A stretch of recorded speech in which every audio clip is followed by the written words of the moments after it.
Hello, everyone, and welcome back to the Aspie Bridge. This is our second story, our second guest that is in the love and relationships part of the four segments of life.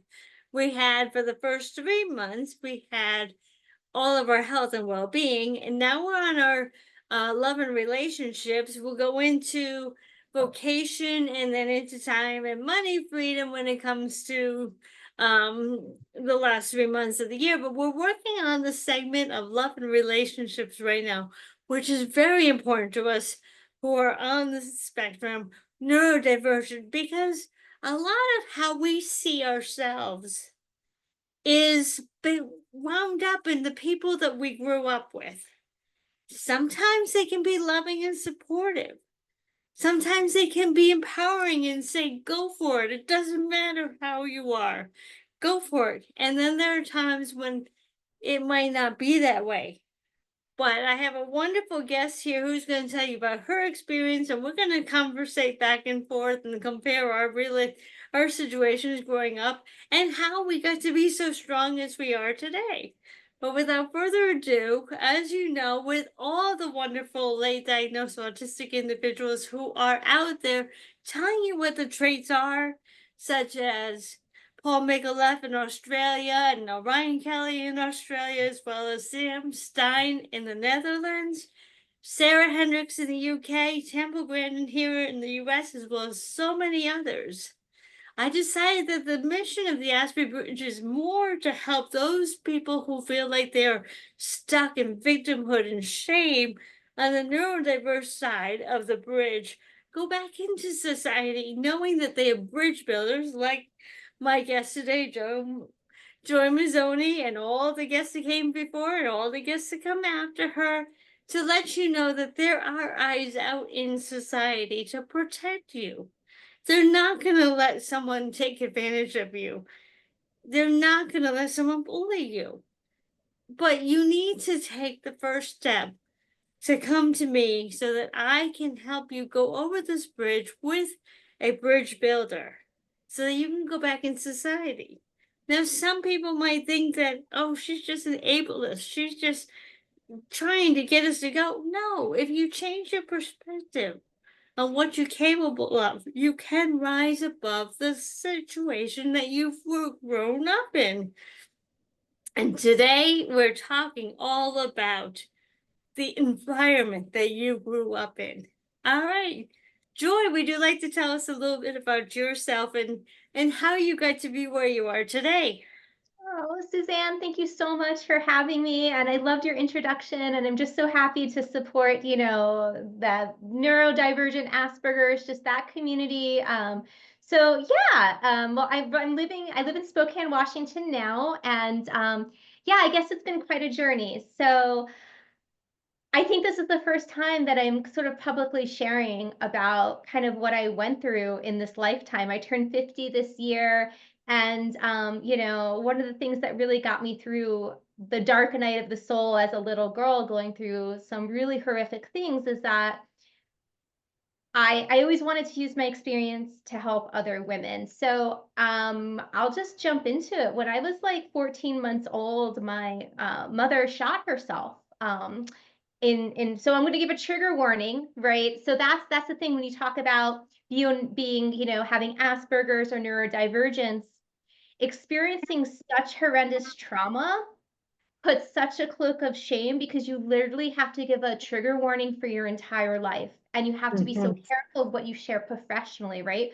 Because just asking a simple question could turn into oversharing because my experiences have been so far removed from the everyday kind of child. So my mother had committed suicide when I was 14 months old, with which left me in the care of my father, who was a Vietnam vet and very mentally unstable. And I lived with him in a tiny little travel trailer until I was 12, when social services kind of sort of found out about, all of the things, all the circumstances I got to navigate.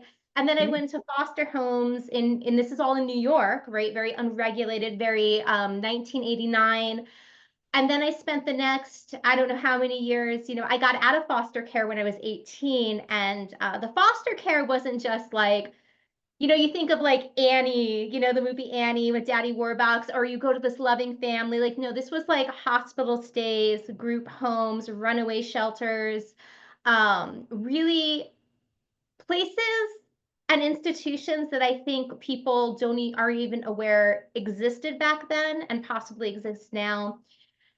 And so through all that, there was a short stint where I got to study professional ballet, but when I was about 16 in a placement. But it was a lot of really terrible things for a really extended period of time. And then I joined the Air Force when I was 19 as a public affairs specialist at 4 years. So really rough start. And everything sort of came to a head when I was like 37. Like I said, I'm 50. I had no tools to deal with any of the stuff that had happened to me except alcohol, drugs, your classic sort of cluster B personality disorders that are like very self-destructive. And then I had a nervous breakdown, complete nervous breakdown. 6 months later, back in the hospital again and lost everything. And that brought me into Codependence Anonymous, which led me into personal development. And fast forward, the classic, rags. I wouldn't say to riches yet, but I have a job I love. My house is paid for. I was almost homeless 13 years ago in a great relationship, good relationship with my kids. So it's been quite the journey, Suzanne. Quite the Quite, journey. oh Yeah. yeah, quite the roller coaster. And I totally get that. Now, I didn't have quite the roller coaster in that way. Mine was more of a sitting in the shadows, waiting to emerge and waiting for permission to emerge. And it's very difficult when you have, well, I grew up in the 1970s and 1980s. And at that time, we were coming off of the June Cleaver. Mom stays home and tends to the kids. It was still a very male generated life where the boys were going to be the breadwinners. They were going to go off and earn money, and the girls were just going to get married, have babies, and maybe have a job. And so I came from a situation where I felt invisible. Mhm. I mean, it was really kind of challenging because I wanted to spread my wings and fly, but I kept waiting. And now I didn't know at the time that I was neurodivergent. I always felt different from seventh grade on. I didn't have a lot of friends. I didn't understand why. I didn't understand why I couldn't stand people who couldn't follow the darn rules in life because I was following them. I wanted them to follow them. So the pain is different, but the pain is similar from the standpoint that when you have an environment that is rocky from the start, the chances of you really taking off come 18, as we heard in Joy's story, doesn't happen. In my story, the only way I was going to get to spread my wings was going 3 hours away to college, which I did. That was the only way I could spread my wings because up until then, I was told to be quiet. My brothers were important. And I bet you can tell how much that hurt. Yeah. That's what brought me to the organization. And when I turned 50, I mean, I was literally in my 50th year of life when I joined my organization. And I'll tell you, Joy, for the first 50 years of my life, I wore this coat of armor. Mm. A coat of armor. And maybe you can relate to this. It felt like even I was wearing such a protective layer because I had to. I was never going to make it out of high school if I didn't guard myself against the pain of being invisible. Do you know? Can you relate to that in any way? Absolutely. I still oscillate between feeling like I don't have a right to exist And, it's still with trauma, there's still that very black and white thinking. Either everything's great or your whole world's falling apart. And, not having a family. I mean, I'm also an only child. Um, yeah, it's very isolating. And and it's interesting what you said about like waiting to start your life. I kind of felt like that too, because one thing I always believed kind of in the American dream, kind of per se. Mhm. I always was like, it doesn't matter. I'm not going to let any of this get in my way. I believed the story that we're all equal and that Mm. we all have the same opportunities. But all my life, I couldn't figure out why everything was so damn difficult. And now looking back, I'm like, oh, because you were 12 years old making decisions with an adult. And the thing is, though, like, just take something as simple as college, right? When you're in foster home and the system, you'll get to go to those school fairs. They'll hand you the shiny Cornell pamphlet, but no one's going to teach you how to take your SATs. No one's going to teach you. So I feel like it's very lonely. And one of the key aspects in recovery that really changed the needle for me was, and it sounds so trite, is that loving yourself. Like it took Mhm. a lot of time, dedication, and sacrifice to realize I do have a right to exist, because you're getting all these messages, right? Mhm. Constantly, right? The messages you got with, your brothers and your family. And we sort of take that into the world. And I realized very clearly that a lot of times, because of trauma, I'm not navigating the world as a 50-year-old woman. There's like 17-year-old Joy didn't get her voice heard, 30-year-old Joy did get her. And so it's taken a lot of, I had to learn to make friends with my demons, to sit Mhm. down, to let it all come, to be like, okay, and then not make decisions based on that. Like I had to learn to make rational decisions. And these are things like people don't talk about. And so they'll judge you like, oh, you're in personal development and you manifest. Well, where's your mansion? Why are you still working? And you really can't tell people, well, I started so far down in the bottom, you can't even imagine the things I've been through. And so, professionally speaking, it's like an internal battle a lot of times, right? Because it's like I have these big dark secrets, but I have to be professional. And so, I think, with age comes a certain amount of like, I'm done. I deserve to be here. I deserve a seat at the table. And man, I deserve like to feel good about myself, and I'm worthy of love and I'm worthy of respect, but it was a journey to get there, especially you don't, no one tells you you're great. I mean, I grew up with the messages like as a child, and again, trigger warning, like I would get beat if I spoke when I went out to the store with my father. Like Mhm. I mean, everything was the antithesis of me being any sort of way to survive in the world. So it's a lot. It's a lot. It is. Oh, you said a lot in there that I really resonated with. Yeah, no, I mean, I'm 57, but I don't feel 57 because I don't feel like I'm matured Yeah. to this level. I just am 57 Earth years old, but in my heart, I'm kind of like 40. And I do mean, you I feel like can't go you're just getting back. started? Like, do you What's feel like that? do you also feel like you're kind of just getting started in life a bit? Yes, yeah, You and feel- the funny thing is that here I am, 57, and being autistic, and a lot of us have what is called underemployment. Everyone's like, "Well, we can't hire you because you're almost ready to retire." I'm like, "Wait a minute, I haven't even really begun yet. How can you already put that R word on me?" And first of all, I don't believe in retirement. If I can find something that's really satisfying to me, I'm not going to retire.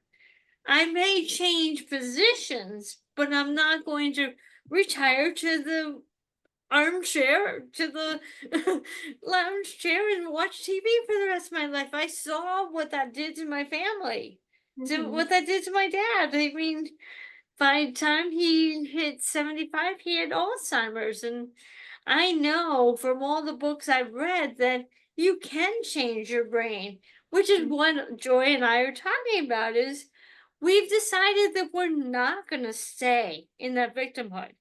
We're not going to stay in that shame. Yeah, it does require that we have to love ourselves. And there are times when we do fall off and we go back into the feeling again of not being worthy because something was said that made us question whether or not we had value to someone else. And I so get that. And I'm hoping that by doing this podcast, people will realize that I have a lot to offer. And yeah, I'm not the autistic individual that can't communicate or be seen on a video. My challenges are different. Everybody's challenges are different. I had a doctor once that said, "You can look me in the eye and you can communicate. You can't be autistic." I'm like, I'm sorry, you're so ignorant Right? of what it really means to be autistic. I'm like, take me into the middle of a concert and you'll see a different person. Take me Mhm. out to where a race car race cars racing are. You can see someone different in a quiet hospital doctor's office. I'm not going to be triggered. And I think that's the key word right there, isn't it? Triggers. Mhm. Because we can go along fine. We can feel accepted by our chosen family when we didn't have that other family, but that Mhm. doesn't mean the triggers don't come up. What do you find with triggers, Joy? Oh, triggers are insidious, but I kind of want to talk a little bit about making people your higher power, which is really, I think, what you're speaking to. And for the longest time, I didn't really understand that. Like, what? Oh, it's pour. I'm sorry. It's like torrential downpour right now. I was like, what is that sound? It's raining really heavy. Sorry. I had a setback recently, a professional setback and a financial setback. I also have my real estate license too. And it blindsided me so much. It really made me realize, and like after, and I've been in recovery for a long time. And when they talk about like in Codependence Anonymous, making someone else your higher power, I never really got it until this happened. And I was like, oh my gosh, like Mm, my self-worth has been wrapped up so much in, my professional accomplishments, like the doing. And I didn't realize how much my self-worth was still wrapped up in other people's approval of me. And so I'm glad that happened because now I really can take my power back. And with triggers, the thing what I think people really don't understand, like I think I have a little bit of autism. I don't know, but I think it's trauma induced because I experienced a significant amount of neglect. I mean, the things that I experienced in like the first year of my life alone really affected my neurological development, let alone compounded over the first 20 years of my life. So complex PTSD is mm-hmm. right. A little different than PTSD. It's you've been exposed to repeated things. And so people really don't understand how of a silent illness it is. There's Mm-hmm. still days, so triggers, right? Thing about my triggers is I'm very aware of my like rage triggers, right? My emotional dysregulation triggers. But then because of the things I went through were so extreme, my nervous system will just shut down. Even still, it's like someone switches a light switch off. And I have to be very aware because I've been at this long enough and I've gotten off all medications. I used to be on so many medications when I was in the hospital. And then I realized, well, those are going to kill me. Yeah. If it's going to be like, there was the first set of medications like Adderall, the benzodiazepines, which I was like, yay, this is a party. And that party got me in the hospital, like full of addictions. And then came the second set of medications, right?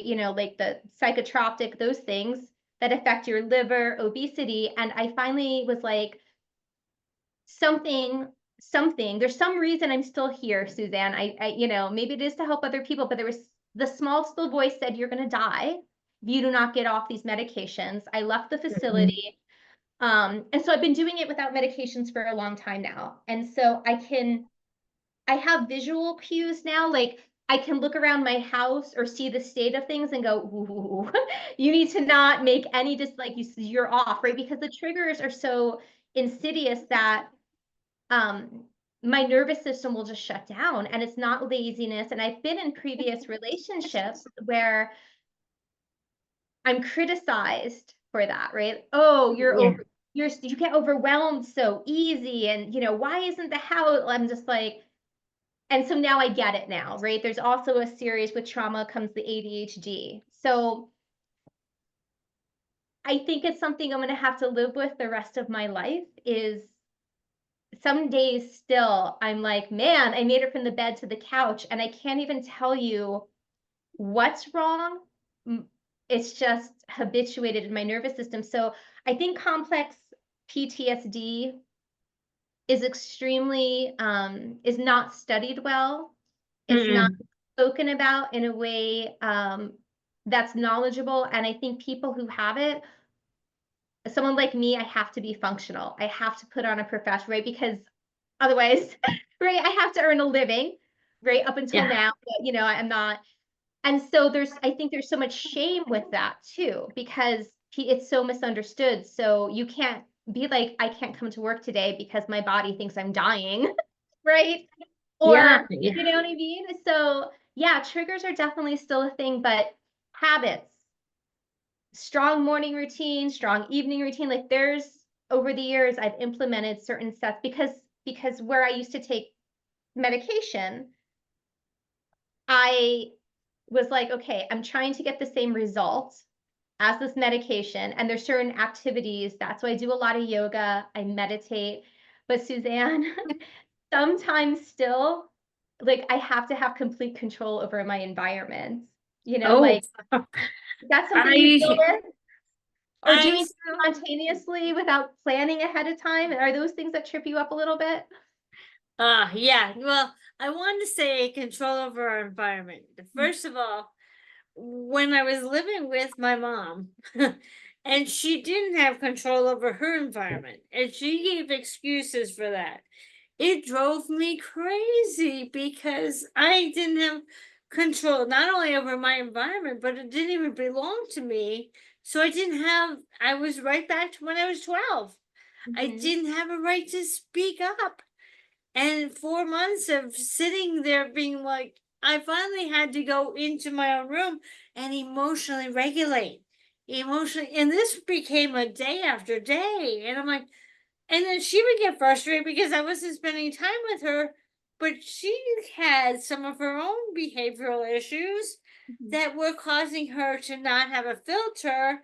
And so you can just imagine the dynamics. We're talking about home environment here, which you like to help families find is a safe family environment. I had to tell you, you got to tell them that they need a separate in-law apartment where they can go to get away, because that's theoretically what I lived in for 4 months, is when I couldn't handle. And now she doesn't understand my autism either. I was born and I was tested as back in 1960. They didn't have autism back in 1960, but I was tested for everything and I was fine. So for some reason, 57 years ago, it's supposed to explain my personality, my behaviors, and my challenges right now. No, just like you, I had to go into emotional regulation. I had to go into radical acceptance. This is the way it is. Yes. I can't change her. So what can I do to protect me? And I'm sure you felt that. What can you do to protect you? Because I ended up finding that back in 2018, the first time I could let that armor off was the first time I joined my organization and I was finally seen. It was Mm-hmm. seen by the woman who runs the organization. My mother hadn't seen me in 50 years, and this one woman saw me in 10 minutes. Mm-hmm. The armor fell off. I mean, I was sold at that point because I finally had strengths. I finally had skills. I finally was seen for who I was. And so I kept going with that. Now, what I'm challenged with now is because I am autistic and I have executive functioning challenges with money. Mm. That's where my low executive function, understanding money, and physical attributes like walking and things like that are my spectrum Mm-hmm. ingredients, as well as loud noise. Right. Everyone's different, but those are my things. So, can you imagine what it would feel like going in and finally being seen for my gifts Mm-hmm. and not for my challenges? When my family would be like, you can't do this because you don't have money. And we're taught, what's your money mindset? Well, my money mindset is in the gutter or equals control. Mm-hmm. So, getting back to that home environment of growing up, it is a challenge to change our mindset unless you have a strong representative family that will take on the support where your family left off. Can you think of a supportive organization that has helped you along the way? Like, I think Air Force. When you said you were in the Air Force, isn't that something that you could take your past and channel it in? Now, I do want to say that I did get to a point where it was push energy. I was so anxious to impress other people that I put push energy in and I exhausted myself. So you got to be careful with push energy because you end up with burnout if you push too hard. But let's get back. Did you find that the Air Force was your new family that you could rise above? Well, it didn't. Well, I joined the Air Force in 1996. So Mm-hmm. I think Clinton was in office, and I was about 19. So the military is an interesting place. I don't know what it's like now, but it's really the OG kind of personal development organization. You know what I mean? It gave me employable skills. So when I went to basic training, and no, I never really found my family. Because of my experiences, I am the quintessential lone wolf. I, there was never anyone to ask for help ever.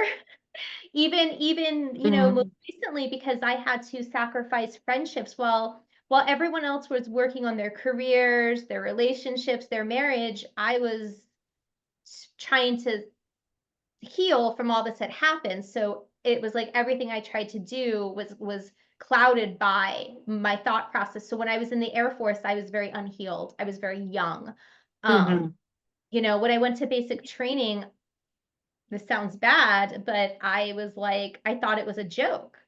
Those men couldn't hit me. Like I had survived my father. By the time I was in sixth grade, I had read every killer novel I could find. I read every autobiography, everything I could find, because my father, when I speak to the extreme environment I grew up in, the only way I could understand my father was to understand a serial killer. So if that gives you kind of the level of evil that I had to navigate. So by the time I joined the Air Force, I had already been through runaway shelters. I survived my mother's suicide. I survived, my, Ted Bundy of a father. And so basic training was a joke to me. I was like, you guys can't hit me. And looking back, I was like, wow, Joy, what a great way to re-traumatize yourself. Put yourself in an all-male environment where they're screaming at you and you're like proving something. So I think it was kind of insidious. I think, I had an opportunity. I studied professional ballet when Mm-hmm. I was 16. I got lucky. Sometimes in the system you get lucky, right place, right time. But everyone else's parents were doctors and lawyers, and I'm like smoking Marlboros, my point shoes are dead, my leotards are pitted out, but I was talented still, but I couldn't maintain it. So when I quit ballet, as you can Mhm. imagine, after everything I had been through, the ballet was like the only thing that I was like, oh, hey, life's worth living. But I was 18 when I quit ballet, and there was no way I could do it myself. And I actually thought, Suzanne, I thought, oh, the military will be like ballet, because I needed something so all consuming, because the trauma I had been through was all consuming. It was like growing up in an alternate universe. So in a very long answer, I never found my family per se in the Air Force, but I found my talent. I found my professional talent. I was editor of the base newspaper. I won awards, all those good things, and it gave me some employable skills. So I'm proud of the time that I did serve in the military. It was a good experience. Well, Yeah. that's good. That I'm really glad to hear that you learned skills, because that's a lot of things. That's a lot of what I missed out on, is the fact that because I was expected to be a mother with babies and maybe a career, and I say that word maybe, I didn't receive those skills that Yeah. would have put me above, that would have risen me above. So I see myself in a sense as, wow, I'm doing a lot considering I never received half of what I needed for for emotional support. That's where I think we're very common, we're very similar.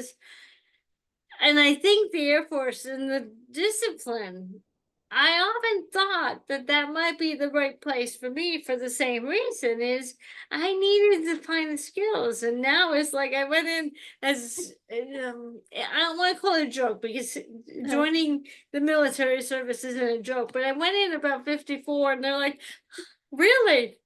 You want to join at 54? Sorry, we don't take anyone that age. I'm like, well, I was looking for that discipline that you receive. And I think when you don't receive it at all, yeah. you're kind of left out to dry, uh, and figure it all out. I often liken it that I felt like a pinball machine. You Yeah. pull the ball back and you see what works and what doesn't. Eventually, you fall down the chute. Well, unfortunately, what happened is I fall down that chute one too many times, and as of recently, I've fallen down it a lot. And now that I'm asking for help, yeah, we'll give you financial support, but you're gonna have to do what we want you to do. Wait a minute, no, no, no. That's not the support I'm looking for. I want you to, well, in my organization, I feel like I'm empowered Hmm. to go off and do what I want to do. And then you take the stark opposite. No, you can't do that anymore. You can't think that way anymore because you can't afford to think that way anymore. So you're going to go back and do it our way. And it's like, no, that's not what I've been studying for 6 years. So where can you take us from there, Joy, on your personal life development?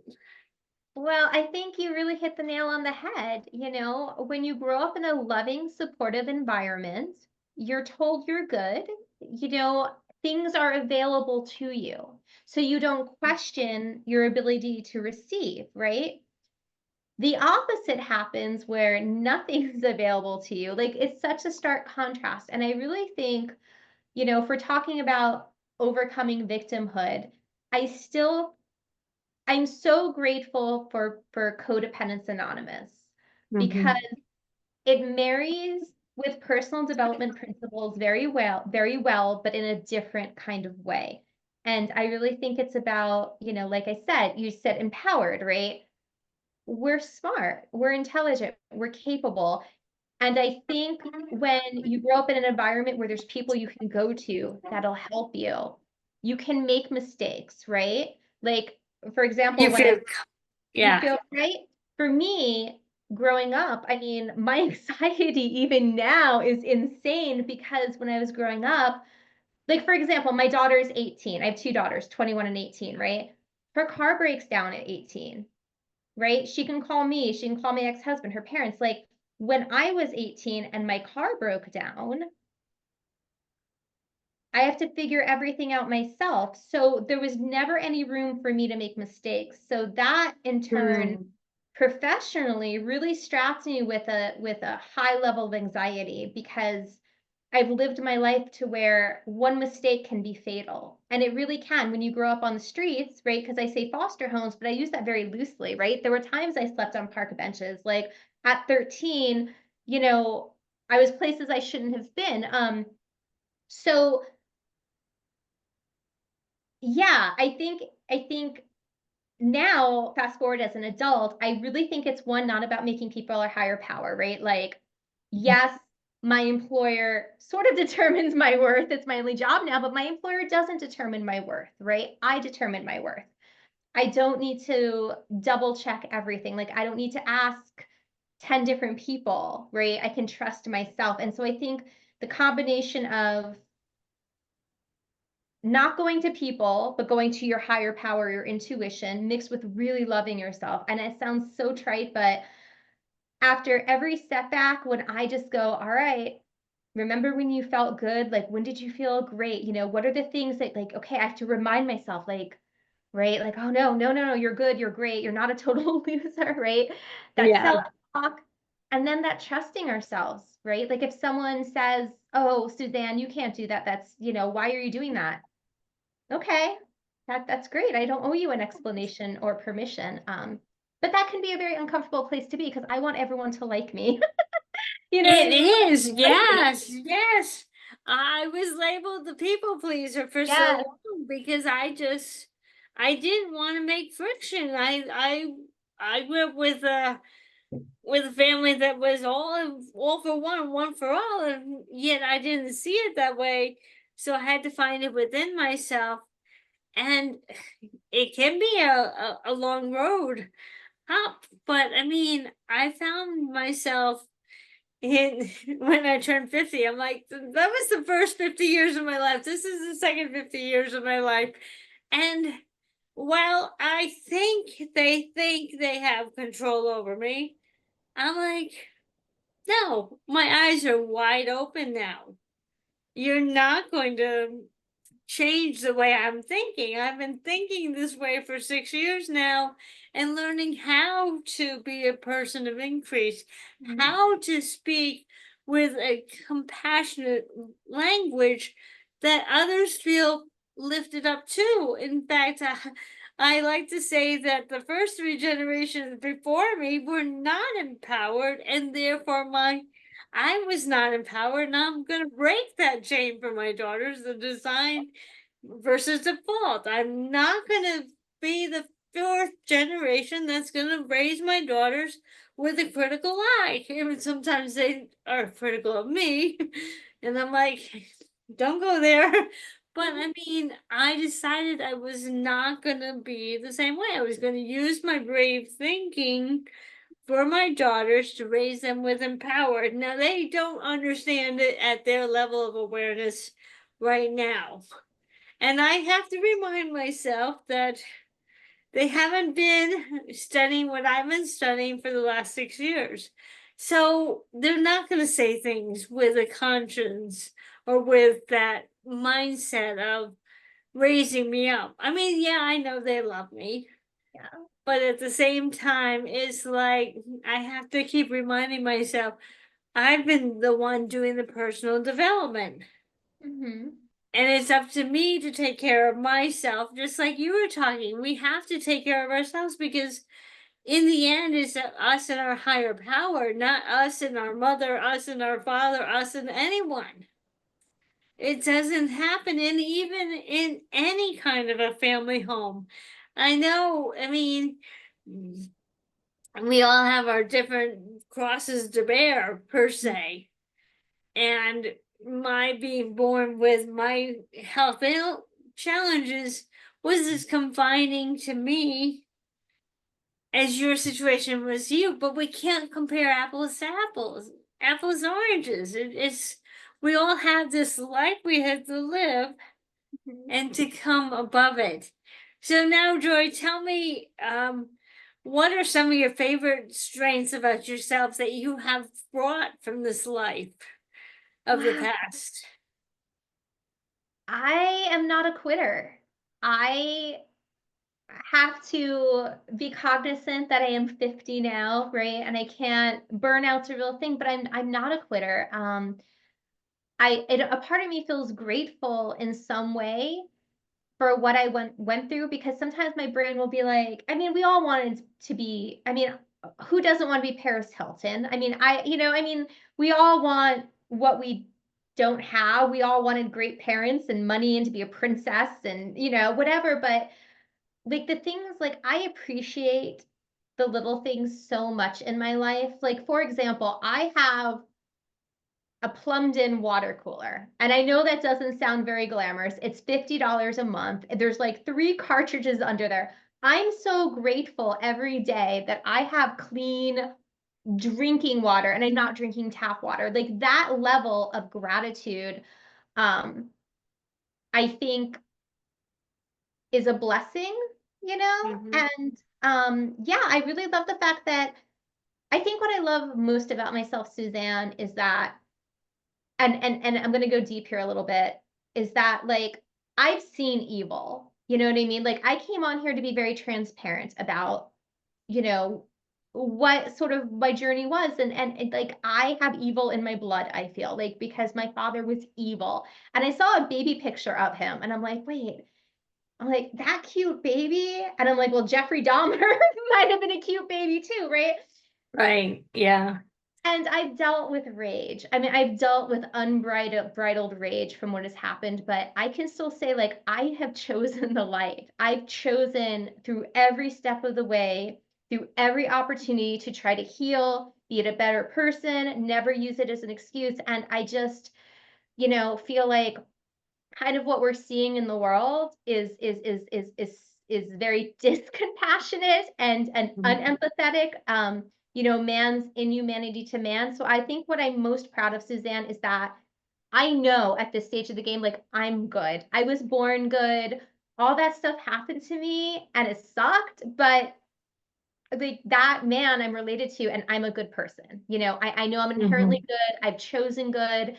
And so I made a lot of mistakes, but at this point I can go, all right, I've done the best I could and I can sleep well at night knowing that, I care about people and I'm not evil, So I'm No, just you're not. I there. have known you for a couple of years now. You are not even close to evil. For me, I think my biggest traits are I'm very, very persistent, Mhm, and I'm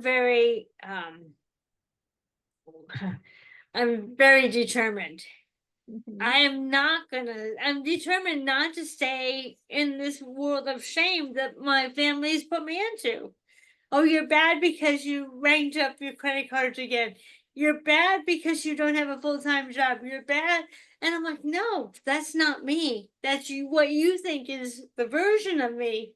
mhm, But I've worked so hard on everything I've done that maybe it doesn't show yet the fruits of my effort. But I mean, just putting on a podcast for a year and a half now, or almost a year and a half now, how many individuals will do that? I've been writing. I wrote my book during COVID. My brothers didn't write a book during COVID. So I had to look at my strengths Wait, over this time. Yeah, you wrote a book over COVID? I did.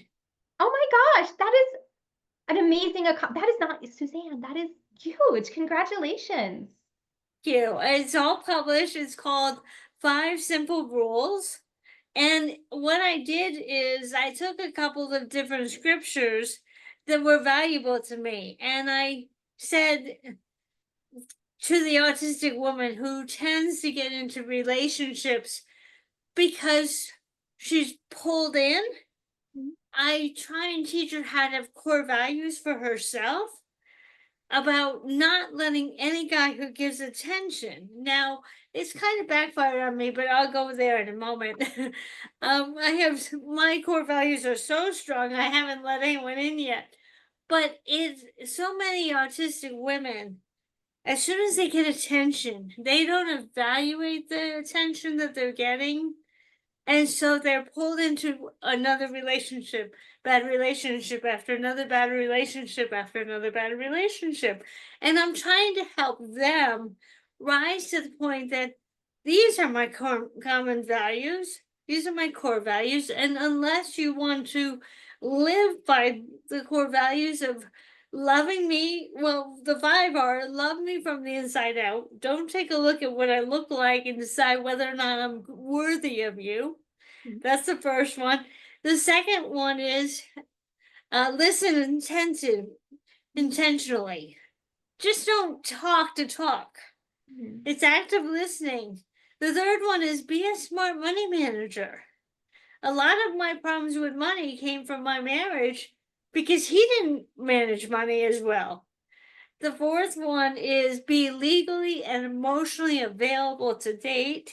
And the fifth one is don't be a couch potato. You have a whole life to live. Don't sit on the couch waiting for life to come to you. And that I help women come to realize that they do have value. And maybe their core values are not the same as mine, but that doesn't mean that they should let every guy who pays attention bring them in. And for me, I've gone to the other extreme. I'm like, in the sense that I doubt people have true intentions. And I don't like to be that way, but I'm at least going to protect myself from the guy who thinks that they're going to pull the wool over my eyes because I've already been there, done that. Bought the t-shirt, as they say. So I open women's eyes up to realizing that they do have value. Don't let the first guy who pays attention to them win them over, because sometimes those intentions that they have are not genuine and they deserve better. Those are beautiful values. Thank you. So I just got really fed up with, between my husband and the 5 other men I dated after I got married. I just said, no, I mean, would I love someone who was authentic? Absolutely. Absolutely. But I'm not going to run into the next relationship. On Facebook, there's so many guys who want a friend request, and I'm like, Yeah. I know what you're after. No, no. So yeah, I mean, it just goes as you were saying, is you have to know your value. Don't just run in with the next guy because you're lonely. That's why I create bridge buddies too. Go out with your girlfriends. And if you're not sure you have girlfriends that you can count on, my bridge buddies will love to go out and have a cup of coffee, go to a movie, go bowling, whatever you enjoy doing. And so I really want people to know that they don't have to be tied to a man just to have worth either. That is true. So, is there anything else you'd like to add to our discussion, Joy? Oh, I just love this. And I love your energy and your passion, and you're inspiring me. I just, was so happy that you asked me to do this. And just, I can't wait to read your book too. So I just think, I think you just really, it comes down to the same things, right? Like people don't have a say in our lives unless we gift that to them, right? And that we are talented and all the things. And I just am so happy to be here, and I'm grateful that you have this community that you've created because it's needed. And I just am so happy that to see some light in the world, because I know that the world needs this. It needs women like you. It needs women like me that care about other people and have worked through the shame and can get on here and be like, yeah, this was screwed up, but I'm here now, and you guys aren't alone either. So That's it. It just yeah. shows us climbing up. And we Mhm. don't need another person to help us climb up. We just need our higher power to keep reminding us that we have done a lot of good and to keep going. Because you may not see it, but there are a lot of things that are happening that we just can't see, and we have to, and I'm working on this. This is my big thing, trusting the system, Yeah. trusting the higher power, trusting that there is something that we have coming in our way. We just can't see it yet. Exactly. And our thoughts are very powerful. I mean, the power of self-talk and, anytime my mind starts to go, it's all, personal development, all, like my addict brain will start chiming in. I just remind myself, results never lie. Even when there's setbacks, because when you're sailing along in personal development and the visioning work, and you're doing your affirmations and everything's just going like this, right? It can be very disorienting when something unexpected happens, because then you start questioning yourself, the system, and then your mind goes, well, this doesn't work. But I stop myself and I'm like, well, you think what you were doing before was working? like, do you really, okay, get back to your affirmations, get your book, meditate, listen to your thoughts, write your action steps. And so, it's just a human journey. And I'm glad we're in this journey together, Suzanne. Always, always, Joy. I am so blessed to have your friendship, let me tell you. So, for everybody who is listening today, I want to thank you for coming. I hope you enjoyed our conversation. Please join the Facebook group page, the Aspie Bridge, where you can ask Joy any questions about her real estate, how to find a wonderful environment home to please your family, to bring that family love home, because that's what she's bringing to her clients, is how to get into that positive environment. And you may not have been grown up in it. That doesn't mean you can't create it now. Now is the time. So next week, I hope you'll join me again. And for now, we'll sign off. Have a great day, everybody. And we'll talk to you soon.